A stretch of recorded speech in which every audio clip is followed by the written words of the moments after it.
హైదరాబాద్ మరో వేడుకకు సిద్దమైంది. రేపటి నుంచి 6 రోజుల పాటు హుస్సేన్ సాగర్ లో జాతీయ సెయిలింగ్ పోటీలు జరగనున్నాయి. 16 రాష్ట్రాలకు చెందిన క్రీడాకారులు పాల్గొననున్న పోటీలను గవర్నర్ ప్రారంభించనున్నారు. భాగ్యనగరం మరో జాతీయ స్థాయి క్రీడా పోటీకి ముస్తాబైంది. మంగళవారం నుంచి హుస్సేన్ సాగర్ లో 34వ జాతీయ స్థాయి సెయిలింగ్ పోటీలు జరగనున్నాయి. రక్షణ శాఖ ఆధ్వర్యంలో రేపటి నుంచి ఈ నెల 7 వరకు పోటీలు నిర్వహించనున్నారు. సెయిలింగ్ అంటే గాలివాటానికి తెరచాపలు ఉపయోగించి పడవల్లో ముందుకు సాగాలి.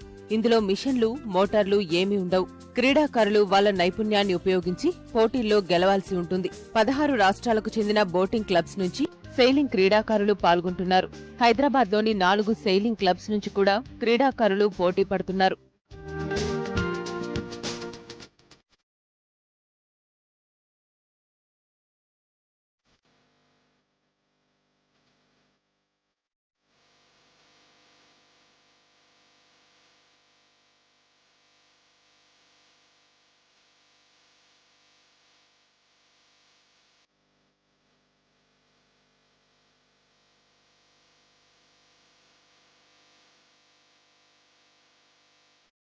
సెయిలింగ్ చేస్తూ నీటిలో మునిగిపోతే వారిని కాపాడేందుకు 4 రెస్క్యూ బృందాలను ఏర్పాటు చేశారు.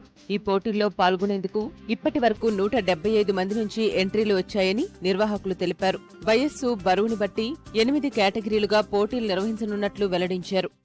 Starting from 2nd of July till 7th of July. For 1 week, Hussain Sagar gets decorated with lot number of colored sails as such. Well, last year we also conducted similarly and we had 183 entries, which was also a record, and we expect to beat this record this year as such. ఎలాంటి దుర్ఘటన జరగకుండా కాపాడము అది top priority. So దీనికోసం అని చెప్పి EME sailing club 4 rescue boats ఉన్నాయి మా దగ్గర ఆల్రెడీ.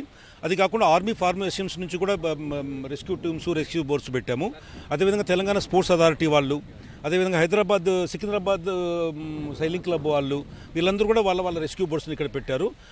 మొత్తం క్యాండిడేట్స్కి ఇక్కడ ఉన్నటువంటి అందరికీ, ఆర్గనైజర్స్ అందరికీ వచ్చేటువంటి ఒక ఫస్ట్ ప్రయారిటీ ఏంటంటే మీరు ఛాంపియన్షిప్లో గెలుస్తారా లేదా. ఈవెన్ ఛాంపియన్షిప్ జరుగుతున్నా కానీ నేను గెలుస్తానా వాడని కాదు, పక్కన వాడు ఎవరైనా పడిపోవడమో లేదా ఏదైనా యాక్సిడెంట్ జరిగితే ఫస్ట్ వాడిని కాపాడడం అనేటువంటిదే టాప్ ప్రయారిటీ అనమాట. సెయిలింగ్ క్రీడాకారులు ఇప్పటికే హైదరాబాద్ చేరుకుని హుస్సేన్ సాగర్ లో కసరత్తు చేస్తున్నారు. సెయిలింగ్ ను మించిన క్రీడలు లేదని, అందులో చాలా ఉత్సాహం ఉంటుందని అభిప్రాయం వ్యక్తం చేశారు. అమ్మ ఆర్మీలో పనిచేస్తారు కాబట్టి సెయిలింగ్ అనేది నేను స్టార్ట్ చేశాను. సెయిలింగ్ స్టార్టింగ్లో భయపడేదాన్ని, స్విమ్మింగ్ అదంతా వచ్చేది కాదు కాబట్టి కొంచెం టెన్స్డ్ అప్ ఉండేది. ఇప్పుడు దీనికన్నా బెటర్ స్పోర్ట్ ఏం లేదనిపిస్తుంది. యాక్చువల్లీ చాలా అడ్వెంచరస్ స్పోర్ట్.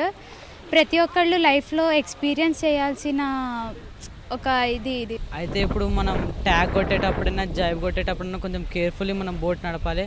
ఎందుకంటే ట్యాగ్ కొట్టేటప్పుడు మనకి మాస్ట్ తాకుతుంటొచ్చి, లేకపోతే బూమ్, మాస్ట్ అయితే ఎక్కువ శాతం అయితే కొంతమందికి అవుతుంది, బూమ్ ఎక్కువ తాకుతుంది, కొంతమంది బేవష్ అయిపోయి కూడా పడిపోతారు. అట్లా జరుగుతుంటుంది. అన్నీ మనం ప్రాక్టీస్ చేసుకొని వెనక ముంగట ఆలోచించి సెయిలింగ్లోకి రావాలి. ఒకటి 10 మాటలు చూసుకోవాలి. సాయంత్రం సమయంలో ట్యాంక్ బండపైకి వచ్చి ఉత్సాహంగా గడిపేవారికి ఈ సెయిలింగ్ క్రీడలు మరింత ఉత్సాహం ఇవ్వనున్నాయి.